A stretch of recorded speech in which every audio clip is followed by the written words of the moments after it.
கர்த்தருடைய பரிசுத்த நாமத்துக்கு மகிமை உண்டாவதாக. இந்த அதிகாலையில் உங்களை ஆண்டவருடைய திருவார்த்தையோடு உங்களை சந்திப்பதில் பெருமகிழ்ச்சி அடைகிறேன். ஏசாயா தீர்க்கதரிசியின் புஸ்தகம் 48ஆம் அதிகாரம் 17ஆம் வசனம். இஸ்ரவேலின் பரிசுத்தராய் இருக்கிற உன் மீட்பரான கர்த்தர் சொல்லுகிறார். அதாவது நல்ல இந்த வார்த்தையை கவனிச்சுடுங்க. இன்னைக்கு இந்த வார்த்தையை கர்த்தர் சொல்லுகிறார். அது என்ன விளக்கம் சொல்லி, இஸ்ரவேலின் பரிசுத்தராகிய உன் மீட்பரான, உங்களை மீட்டுக் கொள்ளுகிற கர்த்தர் சொல்லுகிறார். உங்களை மீட்டுக் கொள்ளுகிற கர்த்தர் சொல்லுகிறார். என்ன சொல்ற பாருங்க, பிரயோஜனமா இருக்கிறதை உனக்கு போதித்து நீ நடக்க வேண்டிய வழியிலே உன்னை நடத்துகிற உன் தேவனாய் கர்த்தர் நானே. பிரயோஜனமா இருக்கிறத மட்டும்தான் சொல்லுவார்.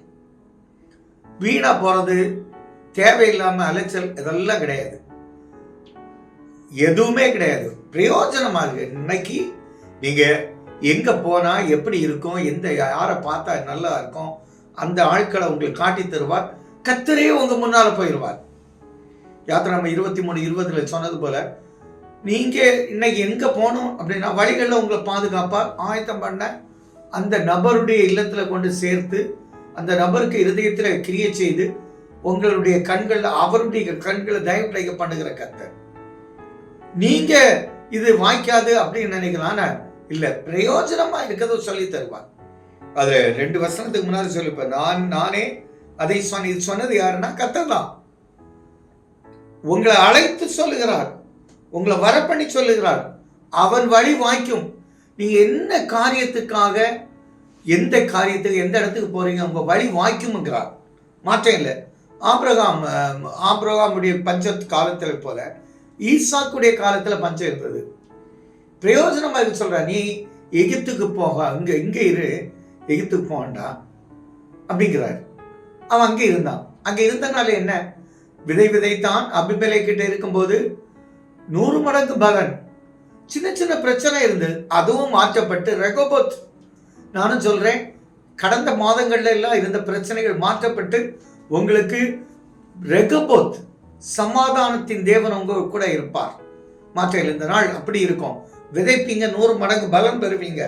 யாக்கோபுக்கு செயல்படு திட்டத்தை கொடுத்து பிரயோஜனமா இருக்க சொல்றாரு. புள்ளியும் வரியுமா இருக்குது ஒன்னுடையதா இருக்கும்.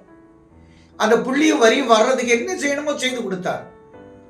தானியேல்கிட்ட அந்த சொப்பனத்துக்கும் சொல்லி விளக்கத்தையும் சொன்னார்.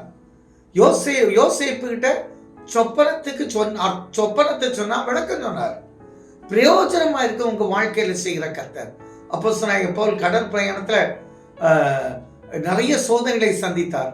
ஆனா எதுவுமே அவர் தீட்ட முடியல. ஏன்னா கர்த்தர் ஒரு திட்டம் வச்சுட்டா செய்து முடிப்பார். நீங்க நல்ல வார்த்தையை கேட்டு இருக்கிறீங்க. பிரயோஜனமா இருக்கிறத மட்டும் உங்க வாழ்க்கையில கர்த்தர் செய்து முடித்து உங்களுக்கு மகிழ்ச்சியாய், மன மகிழ்ச்சியாய், இரட்டிப்பான நன்மைகளோடு இருக்க கர்த்தர் கிருபை கொடுப்பார். எங்கள் நல்ல தகப்பனே, எஸ்தர் 6ல சொல்லி இருக்கிறீங்க, பிரயோஜனமா இருக்கிறத. ஆகாசுக்கு தூக்கத்தை கலைச்சிட்டீங்க. மொர்தெக்காய்க்கு தூக்கு மரம் ஒழுங்கு பண்ணப்பட்டு. ஆனா பிரயோஜனமா இருக்கிறது என்ன, அவன் ராஜ பவனி வரணும், குதிரையில் ஏற்றப்படணும், ராஜாவுடைய வஸ்திரம் தரிக்கணும். இது பிரயோஜனமானது. மொர்தெக்காய்க்கு மகிழ்ச்சியானது. நினையாத காரியத்தில் இதே போல எதிர்பார்த்ததாத காரியங்கள், ஆண்டவரே, அப்படிப்பட்ட நல்ல செய்திகள் எல்லாம் இவர்களை வந்து சேர, ஆண்டவரே, இந்த வார்த்தையை கேட்கிற பிள்ளைகளை மகிழ்ச்சி அடைய கிருபை செய்யும் நல்ல பிதாவே. ஆமென்.